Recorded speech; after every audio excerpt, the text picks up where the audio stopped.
It's so easy to be average. It takes a little something to be special, doesn't it? It takes a little something special to be a great player. Did you push yourself to be great today? Yeah. The man of Scarlet and Gray. Yeah. Let's go. The man of Scarlet and Gray. What we reading now? Who we listen to? Who we rockin' with hard? The man of Scarlet and Gray. Who we vibing with? Who we riding with? Who we clapping for love? The man of Scarlet and Gray. What we reading now? Who we listen to? Who we rockin' with hard? The man of Scarlet and Gray. Who we vibing with? Who we riding with? Who we clapping for love? The man of Scarlet and Gray. It's time for it. You ready for it? It's my time. You better know it. It's no bucks every time. Hating on us, you better get your undisputed source of all things Ohio State. This is the Men of the Scarlet and Gray podcast. Here's your hosts, Shannon Summers and Chip Minnick. the man of Scarlet and Gray. Buckeye Nation, welcome in another great edition of Men of the Scarlet and Gray podcast here on Buckeye Sports Radio, a V-Sporto channel. I'm Shannon Summers from menofscarletandgray.com, along with my esteemed colleague Chip Minnick, also from motseg.com. How you doing today, Chip? You recovering from your sunburn? I'm loving my sunburn. I'm relishing the fact that I actually have some red to augment my otherwise pasty white face after the winter. So I'm loving it. I hear that. It's always nice to get your first base coat in at the spring game. We have another special guest today by popular demand, Clair Crawford from Script, Ohio on the Buckeye Sports Radio Network and the Buckeye Battle Cry. Claire, how are we doing today? And did you get sunburned yesterday at the game? I can neither confirm nor deny whether or not I have a sunburn. Man, I thought we were going to get something out of you except for what you used on the Sirius show with Rachel Barbeau. No, I will. That's my story, and I'm sticking to it. No, I do. I actually am sunburned. I'm pretty surprised. I was actually just randomly sitting next to a former Buckeye basketball player at the game. He's a 7-footer, and I was hoping he would kind of like do his job as a tall person and block out the sun, but that's the only side of me that was sunburned. So it must have just reflected off of him and hit me. Well, I don't want to confirm nor deny that if you get the club seats, right when the game starts, the sun was, slowly fading away and shade was over us. So I got a little bit of sun, but I didn't get sunburned. So those are very nice seats. Yes, they are. And I'm excited to see what they're going to do with them with the remodel here coming up in the next couple of years. Yeah, it's going to be – I was sitting there looking at that when we were sitting over there. It is going to be very interesting. All right, today's show we're going to discuss being at the spring game yesterday, what we've seen. Are there things that we should be jumping off of the rooftop for that, might not have looked good, things that stood out that looked great, the good, the bad, the ugly of the spring game itself. But before we start, we want to remind you to download the Buckeye Sports Radio app on your smart device. You can find it either in the Apple App Store or Google Play, your Android device.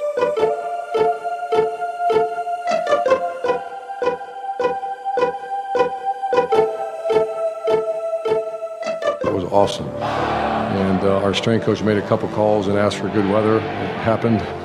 Coach Morati's in charge of weather. And just of all the, like I said, there's some good things, great things, some maybe not so great things in college sports you have to read about. You don't want to read about it. That was an all good right there. That was a bunch of winning gone on. Good effort by players. Maybe some guys didn't play very well, but that's okay. It's spring practice. But more than anything, to see fans enjoy themselves and some former players like Brad Roby come back, Jack Meeworth come back, and then all those players get ready to get drafted. Extremely proud of where we're at as a program. And very young. I mean, I'm not, we won't win a lot of games right now, but we don't have to yet. But very pleased with where we're at right now. I'll answer any questions for you. Front row, Bill. What did you like and what didn't you like from today? I liked our defensive line. There's Mike Hill, Draymond Jones was all over the field today. Jay Sean Cornell played well. I think Joylyn Holmes and Sam Hubbard played well. Tyquan Lewis didn't play, so we have to pick up the pieces of what left the program. The message was very clear to our team, and if you're going to play quarterback at Ohio State, you need to be a Heisman candidate. So I don't need phone call. Well, my son, I should be able to play. No. If you play quarterback at Ohio State in this offense, you have to be a Heisman candidate, or we're going to suffer. You have to be a high draft pick to play defensive end. And we're not embarrassed. We're not ashamed to say that's what has to happen. If you play receiver at Ohio State, you have to start in the National Football League. That's what's happened the last, from Bubba Caldwell to Florida to, some of the great receivers we had there, to carrying on here with Philly Brown, Devin Smith, and continued with Mike Thomas, who's going to leave us. And then same thing with tight end, Marcus Ball. You're following Jeff Hireman and Nick Vanette. You have to be an NFL tight end. And so we're not going to change our standards. And that was the message all week to our players. We certainly don't lower our standard just because a player moves on. That's not what this place is all about. And so that's what I like best, is the fact I saw some guys perform. Paris Campbell had to make that catch at the end of the game. It was a great catch. I watched the whole thing. You do that in practice, it's not that big a deal. He has to do that in a game. I saw him do it. So there's a bunch of really good things. What I didn't like, I liked it all. I love seeing our former players come back with big smiles on their face. I grabbed a bunch of them. I said, look around at what you're a part of building here. And not just building it, being a part of this exceptional place. 100,000 people came watch the practice. Pretty cool. Far left, Austin. Urban, you touched on it. Most of the familiar faces were on the sideline or at halftime. You have said since January you didn't need a reminder, but maybe for fans or the public, was this an example of there's a lot of talent walking out the door and how difficult it may be to replace them with all these young faces? Well, there's a common denominator, going all the way back to Bowling Green. The teams that have great success, they're the ones that come back. If you were part of a really bad class, you didn't play well, those kids don't come back, because what are they going to come back for? They say we were the average ones. And so, University of Utah, to see those kids come back, they're part of the 12-0 team, to see Florida, the 2 national championship teams come back, to see the teams now, I'm seeing, to see, the Mewhort and the Zach Borens come back and look around, and it's just, talk about making your day for the rest of our life, the Zach Borens all the way up to the Eli Apples, and this is their home, and they come back and be extremely proud of what they've done. Front row right, Tim. Yeah, Urban, speaking of quarterbacks, Joe Burrow had a big statistical day, but he also seemed extremely accurate. Has he been coming on as the spring went on, and what did you just see out of him today? Yeah, Stephen Clair also had the last 2 weeks were pretty good. I think he played okay, too, in the game. I haven't got to see it, but he took the team down the field and drove the ball. Joe Burrow has been coming on. He was a guy that last year I had my concerns last season, just arm strength to release, twitch, ability to run the ball, because you have to do that. And he's gotten better, and he's a grinder. He comes from a really good family that's tough people, and you can see him starting to grow. Got a long way to go, yeah, I hope so. Yeah, it's a freak. He's got to go get the ball, and he's 6'4", whatever he is, and he's got a 35-inch vertical jump, and we're going to teach him how to use that thing, because he's a very good young man. He's trying really hard. It's a position switch. He was a quarterback in high school. Far left, Ari. Urban, speaking of, just after what Austin asked about watching talent go out the door, hearing names like Joe Burrow, Torrance Gibson, we've asked you over and over again about Mike Weber for 14 months, to kind of see them all on the same field, maybe on different sides of the ball at times, but could you see your future kind of coming together a little bit when some of these guys, and then, of course, how'd you think Mike Weber played? Yeah, I do see it, and like I said, I'm going to go home. I'm very pleased. I'm good. I'll probably watch the film, and it's sick to my stomach, but what I saw today was the future's bright. Ohio State is just, there's a gap there a little bit. Whenever you lose 9 juniors, there's a gap. And whenever you have a gap, it's like missing a recruiting class. When you lose that many players, the most I think we lost is 6 one year. That's a 6 premier players you're losing. So you get that gap, and someone's got to, and it's up to the staff to get there, because there's a lot of talent. Just got to push them up a year. Mike Weber, from what you saw. Yeah, I think he played really good. On purpose, we didn't pound people today. It was more of a throw offense. But on the one drive where, I kept calling the play, saying I want to see him do what he can do. And Carlos Hyde was there, so they're starting to compare him to Carlos Hyde. Easy now.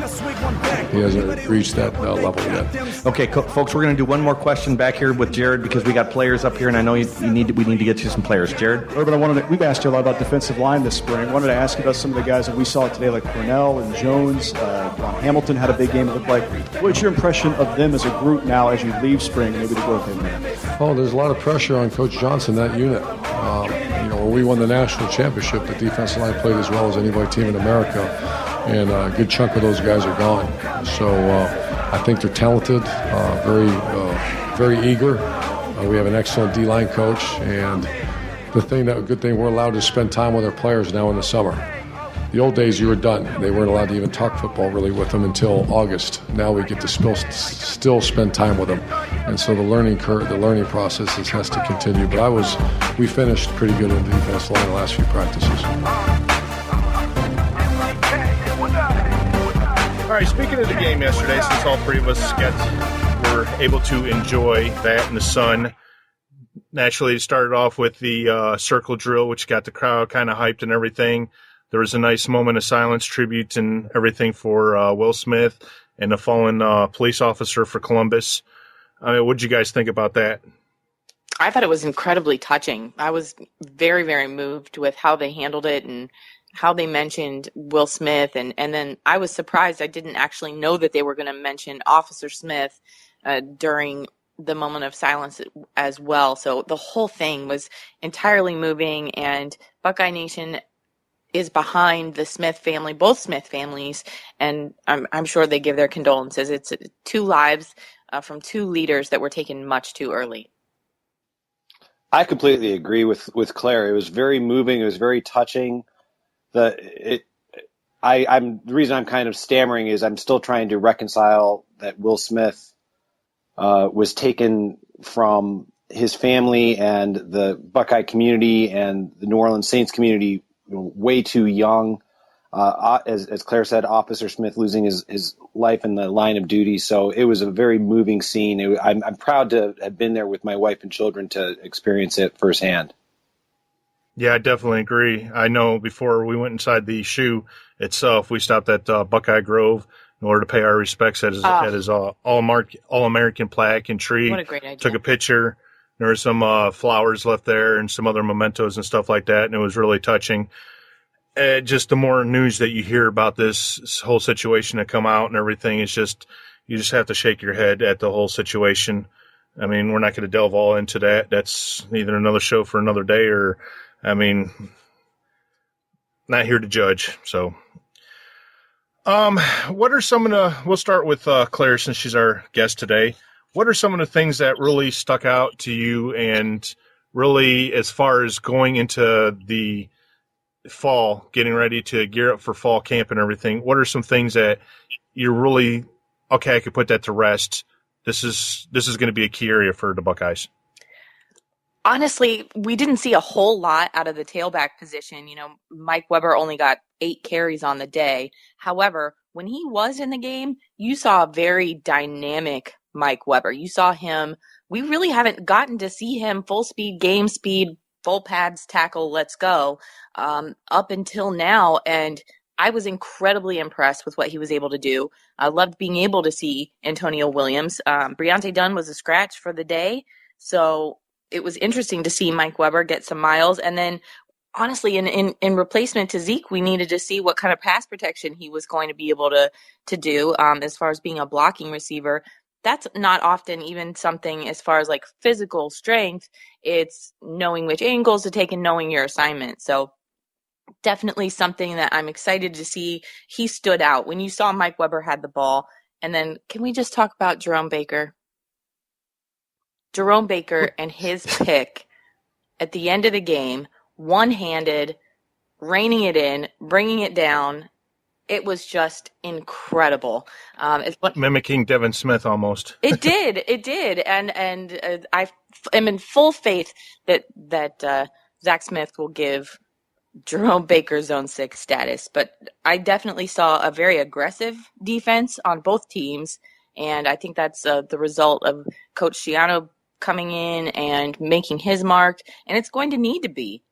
I mean, that secondary, I think consistency is probably going to be something that they're going to have to work on most this year, just because they've got the talent there and they've got the guys to step up into those positions. But it's going to be a battle with Malik Hooker and Eric Smith and Damon Webb. All of those guys are going to have to battle for it. It's just going to have to be consistency. Yeah, I believe Webb's right now, he might have a lock on the free safety, and Hooker looks really good at the strong safety. He had 10 tackles yesterday, Malik Hooker did. Yeah, I mean, he was and all 2 over the field. So it's going to, yeah, I mean, he had that one that was 82 yards 82 he ran back. yards to the dojo, off JT. Yeah, it was pretty impressive. I know, like, Smith was hurt. I know when I was on your show, Script Ohio, for Friday, we discussed some of the players we like to see, and Briante Dunn was one of mine. And to see that he was scratched kind of deflated the tires on me, for him for a little bit. We discussed if he has a chance for next year. I'm starting to really doubt that he's going to see any kind of playing time based on the simple fact, like you mentioned, his blocking in Weber's blocking in the backfield. He ran again, behind a line that you're missing Pat Elfline and Billy Price. Yeah, Billy Price. So 2 year starters you're missing on your offensive line, and he still smashed it in there. So I think we were in good hands with having him as our running back. Chip, what are yours? Yours? Well, since Claire, I'm sure you know that usually it's my job to take a player or a person away from Shannon, and then he starts cursing. So I'm not going. We do that too. I'm not going to do that because you already mentioned Mike Weber. I was just going to what Shannon just said. I think with Briante Dunn, I was like you, Shannon. I was kind of disappointed not to see Briante Dunn play. I would just kind of, I guess it's more of a plea to Briante Dunn you better get back in there because Mike Weber looks very hungry and determined. Yes, he does. to win that job. You both mentioned Malik Hooker. I thought not only he is a different safety in the sense of, as Claire said, taking to the dojo, the athleticism, you could just see it just on that interception return. I saw the replay on a BTN video clip that the fact that Malik Hooker was a standout basketball player, you can just see the athleticism. You can see it. Yeah. I mean, he's going to play without a doubt. I'm going to kind of take this in a different angle. And I think, just showing my age here as a veteran of spring games past, I think people will remember a lot of times there are players that have outstanding spring game performances. The legend of Bam Childress and the legend of, Torian Washington, like these guys that flashed and everyone thought, oh, this is the guy. And then something didn't really happen. I'm going to throw out a name and this is not a new player, but I think, and I'm sure this is going to be something that will probably warm Shannon's heart. Marcus Baugh. Yeah. He had a day. Yes. So finally using a tight end. Exactly. So I think Marcus Baugh, and probably, I'm sure somewhere Jeff Hireman and Nick Van Nett were thinking, what? Yeah, where exactly? Where was this all the time? So I think that's Marcus Baugh is definitely. Now let's keep everything in perspective, like I said about the spring game, but also, okay, Marcus Baugh, please don't do anything stupid between now and fall, please. Yes. Just please. Well, it's his annual ritual. It's his annual ritual to be in a doghouse. Exactly. Okay, but let's not do anything off the field, and then let's not get hurt. Yes, exactly. And I'm just going to throw another name of a player who he was redshirted last year that I thought was very impressive. Ja'Shawn Cornell was on the defensive line. He was harassing. I was happy to see Joe Burrow. Maybe it was just the jitters. Maybe it was the fact that he was playing with the backup offensive line against the starting defensive line. Joe Burrow really, he started to pick his game up more and more. I still think that's going to be a huge battle between Burrow and Dwayne Haskins for that number 2 spot. Burrow's got the edge just having been in the program longer. But yeah, I thought Ja'Shawn Cornell, as somebody who is always concerned about winning the game in the trenches, offensive line, defensive line, Shannon, you already said, Billy Price, Pat Elfline held out. I'm not concerned about that so much. I know that line, the offensive line, will be solidified.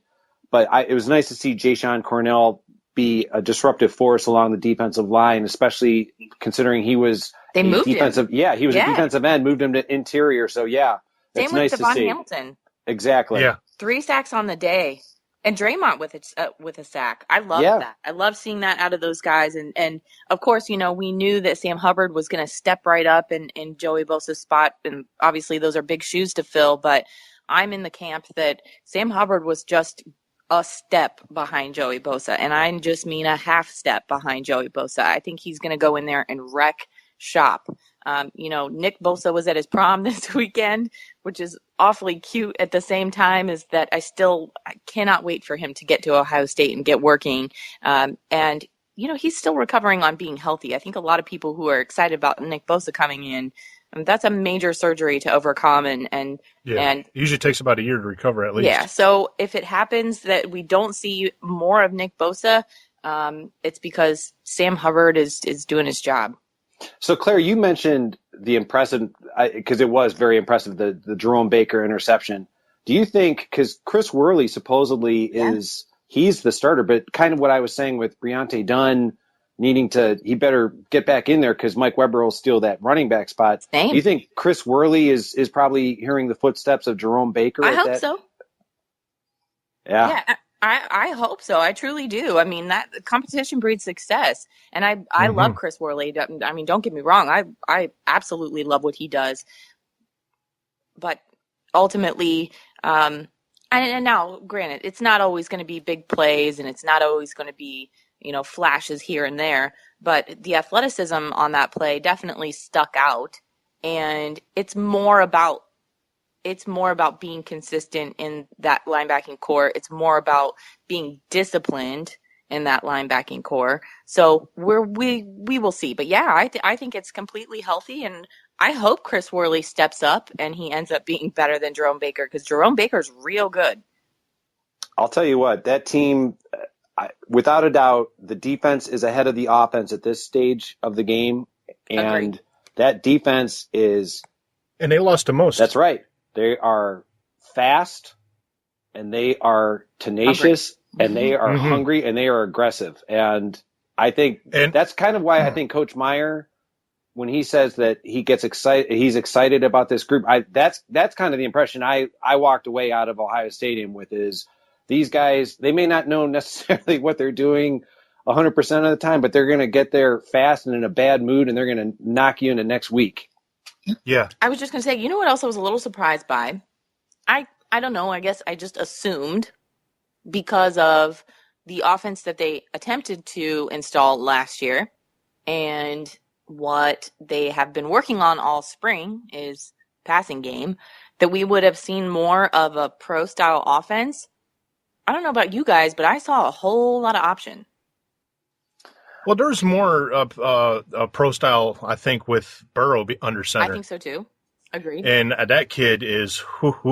Yeah, I was extremely impressed by him. 14 to 23.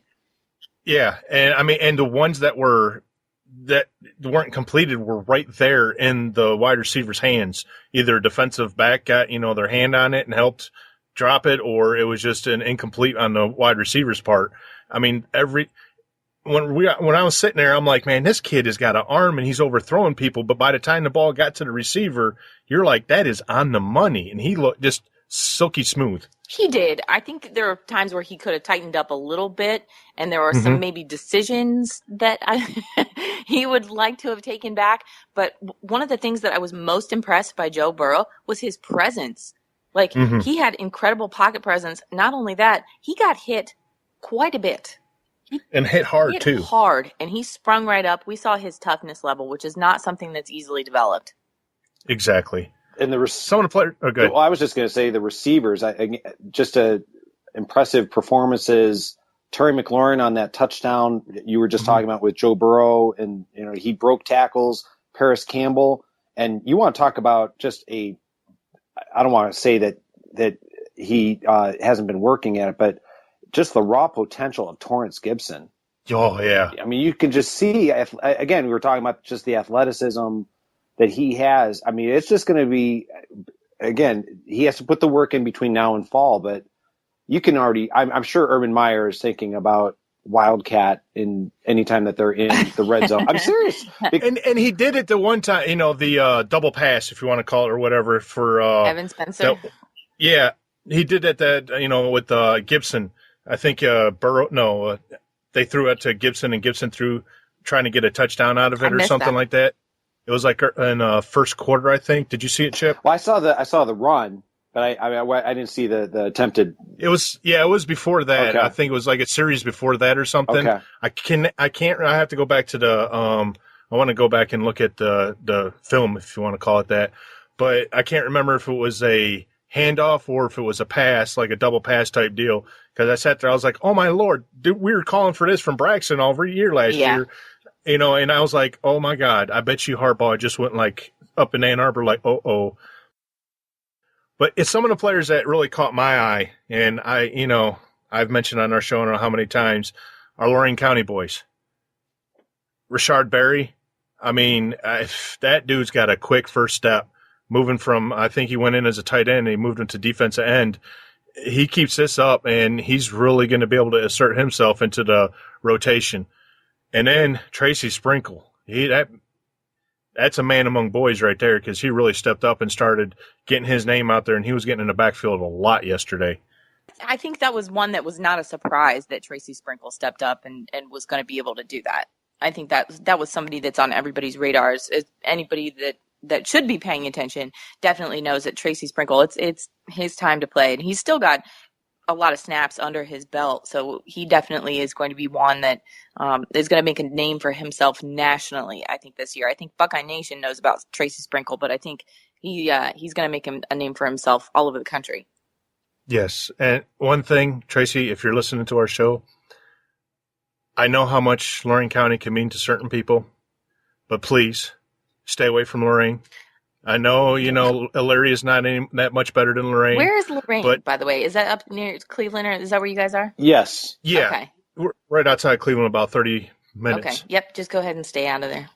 Yeah, and the steel plant's dead. The bars along there should be dead, so we shouldn't be hanging out the bars along where the steel plant's at.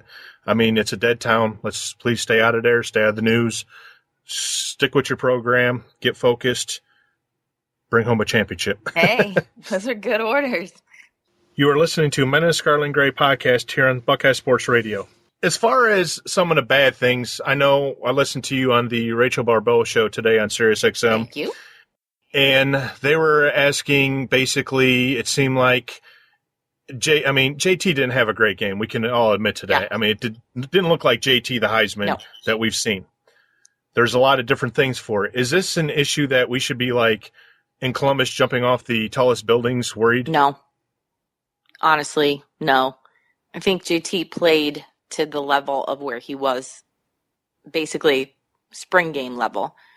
I think JT knows he's the starter, knows he's a captain, knew he wasn't going to get sacked, and wasn't as polished and as sharp as he would be. We all know JT's a gamer. When he gets in there and he's serious, he knows better. It's not like I don't think JT was taking it seriously, but I don't think that this is cause for alarm, especially since we saw what Joe Burrow was able to do yesterday. Yeah, that's one thing I want to stop right now. Last year with the Cardale situation, everybody's put JT in. JT had to put Cardale back in. Don't want that to be starting. This is JT's team. It's going to be JT's team unless for some reason, they want to go and try to hurt the man or whatever. But there's no reason to be sitting there saying, let's go with number 2 like Cleveland fans do. Well, Shannon, just a quick point, and I completely agree with you, Claire. There's no cause for alarm from me about JT Barrett's performance. Shannon, you're a big baseball fan, and the baseball season is still relatively young. You know full well during spring baseball, when the pitchers are always trying out, working on their craft. I kind of look at to kind of, giving a mixed metaphor here, the idea, all right, you take away the mobility factor from JT Barrett, where he's not allowed to run and scramble and, all right, by and large, he's an accurate passer. I think it was more of, even those interceptions, I think were just I think he would never do that in a regular Yeah. game. It didn't seem like how he normally plays. It wasn't as sharp, and now he should have. I'm not really sure, but it was concerning about the decision making at times. And now we mentioned earlier in the show, and I mentioned earlier today that Pat Elflein and Billy Price, the only two offensive starters, were not there to protect him as well. And then a brand new tailback and Marcus Baugh now starting, trying to block for him as well. So, and a brand new wide receiving core. So it's not all on JT's shoulders. I'm not giving JT a pass, but it's certainly the onus is not on the lion's share on JT here. There are several other factors involved. And just to kind of augment off the wide receivers, don't forget he's without Noah Brown, Corey Smith, Dontre Wilson, and Curtis Samuel. Yeah, Curtis Samuel. So, all right, I'm going to further handicap you more. Right. So, and by the way, we're only going to have the tailback carry it 8 times. Right. So I mean, yeah, I don't put any stock into Buckeye Nation being worried about it at all. And the biggest thing, too, is if you notice, he had quick feet, trying to do quick reads and everything, and always had somebody in his face, like you said, because 2 offensive linemen were not there. Yeah. And, I mean, the pressure was more the defense has always got the leg up, especially in the early going. They could just pin their ears back and go. And you got in their face like that, it's kind of you got to get rid of the ball. And like you said, you can't spread out the defense more by taking away the read option and everything when they know if 90% of the time it's going to be a pass. Yeah, there's not much. And I think that was part of the reason why there were so many INTs as well. And, I mean, you've got to say, we talked about the aggressiveness of the defense. We saw, 2 offensive lines that were ragtag put together, were third string last year or brand new. So right. You've got to be able to put part of that on that as well. One of the biggest takeaways that I had, and I know Chip mentioned it early, was the fast defense, the fast play of the defense. On your show last week, we talked about Larry Johnson mentioned in an interview how that this is the fastest defense that he's seen. I know a lot's got to do with the style of play and everything, but I mean, how much were you impressed by the speed, the athleticism, everything just overall on offense and defense from everybody? I mean, do you think this is one of the most athletic teams that we've seen in the Scarlet and Gray? Claire? I 100% think this is one of the most athletic teams. However, again, I'm not giving anybody a pass because they're athletic. Anybody that plays football at this level is going to be an incredible athlete, a freak athlete. There are plenty of guys. Torrance Gibson is probably one of the biggest freaks on that team. For him to be able to move, like Braxton, I mean, for him to be able to move from quarterback to play at that high of a level of wide receiver is, I can't even wrap my head around that someone would be able to just flip like that and only to have not played wide receiver in the past. What we saw out of Jerome Baker with his incredibly athletic play. One of the reasons I love football so much is because it is the ultimate team sport. And part of that is because you have to count on one another. You have to communicate one another, and you can have the biggest athletes on the team all together, aka the 2015 season, and it not all come together because there's so many other factors involved, and one of them mainly is being a team. So we are going to see a period here where they really need to gel together. We're probably going to see some unusual and unorthodox things happen this summer and this fall as far as team building off the field, and that's one of the reasons that the coaching staff decided to crown leaders at the beginning of this, right after the Fiesta Bowl. That was one of the main reasons. They need leaders to step up and make this a team and make this a family. So I completely agree. This is one of the most athletic teams I've seen in a very long time, but it doesn't mean anything unless you've got all the right parts. Chip. Well, just to kind of take that a little step further is, for years, Urban Meyer has been begging and imploring, can we please rotate on that defensive line? I just keep going back to, the talent is so abundant. Claire mentioned Nick Bosa is not on on campus yet. But all those, the youth, I'm going to say that the inexperience actually is, I know this is going to seem kind of unorthodox thinking, but the inexperience on the defense is actually a benefit in the sense that, oh yeah, these guys may not know necessarily what they're doing, but again, they are so hungry and eager to get on the field that, I mean, it's just basically reckless abandon. So I completely agree. I think the speed that Ohio State has been recruiting over the last few years that has been stockpiled. Let's just face it. I mean, when you have over the vast majority of your team is going to be comprised of either true freshmen or redshirt freshmen. I mean, there's a lot of guys that are itching to get on that field. It's going to be something to see. I know Urban said at the press conference that in order to play at Ohio State, if you're a quarterback, you have to be a Heisman candidate.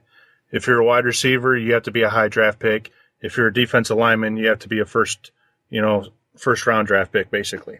That's what Ohio State produces. That's what Ohio State puts out. Do you see the potential there for having a ton of these types of players on the squad? We'll go ahead and go with Chip first. Absolutely. We already addressed JT Barrett having the off day. I'm gonna say that I really think it was with all of the handicaps that we've already addressed. I think JT Barrett is going to be, by the end of the season, in the Heisman Trophy discussion. I'm not saying he's necessarily going to win it, but he'll be in the discussion just being the leader of the team. I think that offense will be tailor-made for him. I think it's going to be very dynamic. We already talked about the emergence potentially of Mike Weber. We've been talking about the other wide receivers on the team. I think the offensive line is a work in progress, even with holding out Billy Price, Pat Elflein. The fact that the guard position, Michael Jordan had his moments positive, and I don't want to say negative, but he had some. He's a true freshman. I wouldn't expect him to be coming in there and dominating on every single play. So I think once they get that offensive line settled, it'll absolutely, the offense will just continue to grow week by week. But getting back to your question, Shannon, yeah, I think the potential for Heisman Trophy candidates, first round draft choices, yes, it's an inexperienced offense, but by the end of the 2016 season, I think this team is going to be firmly in the hunt for playoff contention amongst the other teams around the country. All right, before we go, being part of another record crowd, as far as the atmosphere and everything like that, halftime show, a lot of people around the country sit there and say there's nothing to do in Ohio, which, okay, some of it might be true, but really what all is there to do around the rest of the country right now, coming out of the bad weather and stuff like that? So, I mean, what are your thoughts as far as Buckeye Nation setting a record with 100,189 strong? Claire. I am super excited that everyone answered the call by Urban Meyer and his staff. I think everyone understood that the message behind it was not just about, hey, let's just get 100,000 people out here and watch some spring football, that we knew as Buckeye fans that we were going to be able to contribute to the growth of some of these players. And the fact that a lot of these guys, Urban Meyer mentioned in his press conference that, Michael Jordan, he asked him how he was doing. He's like, I'm pretty nervous, coach. So, yeah. I mean, a lot of these guys haven't ever seen 100,000 people. There are a lot of recruits that ended up tweeting about how great it was that, in their own little vernacular and how cute it is. They're like, oh, Ohio State was lit today. But in all reality, as Buckeye fans, we got to contribute to hopefully some potential growth and potential wins down the road to get to shake some of the rust off these guys that really, I can't imagine a more terrifying experience than to not see that before and then just be thrust headlong into the very first game of the season in front of 1,000 screaming fans, 100,000 screaming fans.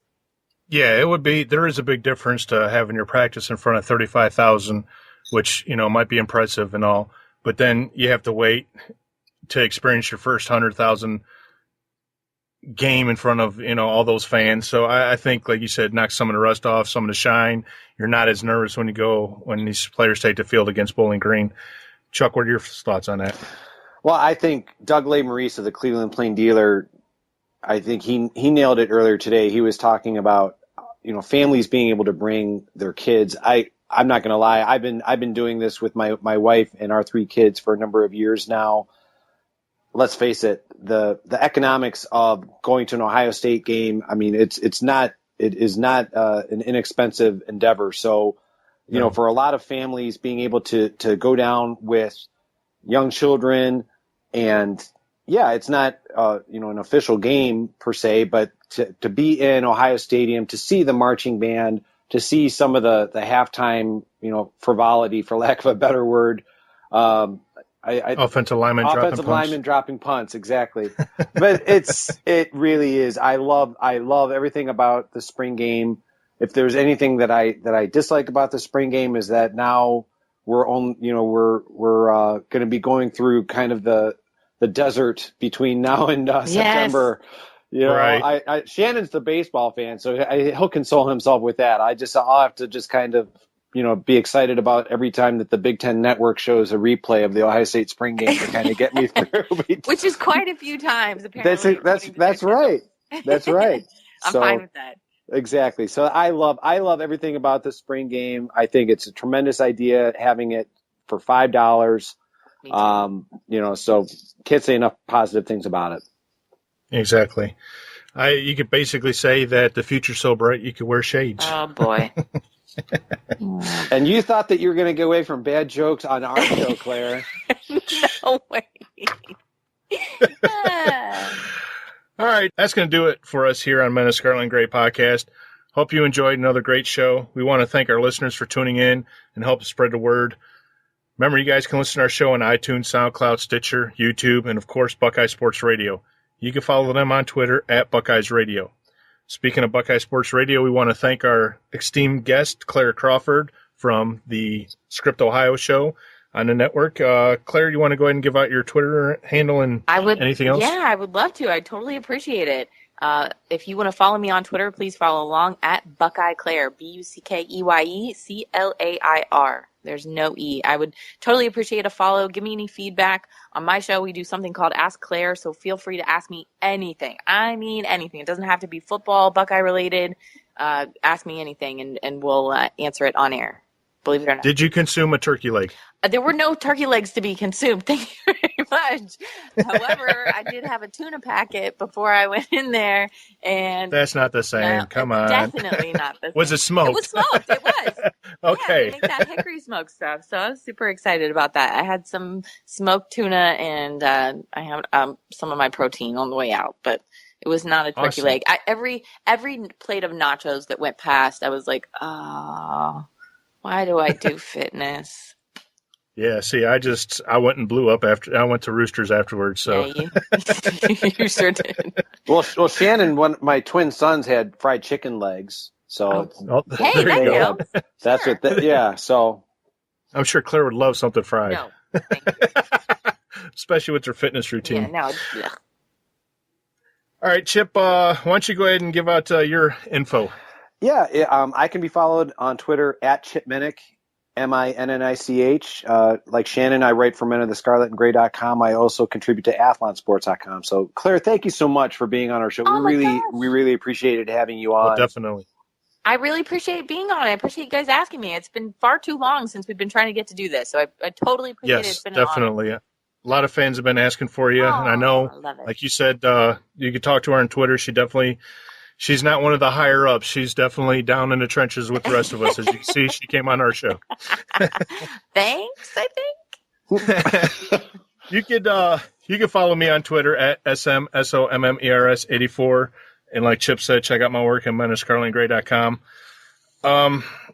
Don't forget, you can follow our show at Motsag Podcast on Twitter and like us on Facebook. Once again, thank you for listening to Men of Scarlet and Gray here on Buckeye Sports Radio at V Sporto Channel. I'm Shannon Summers, and for Chip Minnick, thanks for listening. Talk to you guys again soon. Go Bucks. Go Bucks. Go Bucks.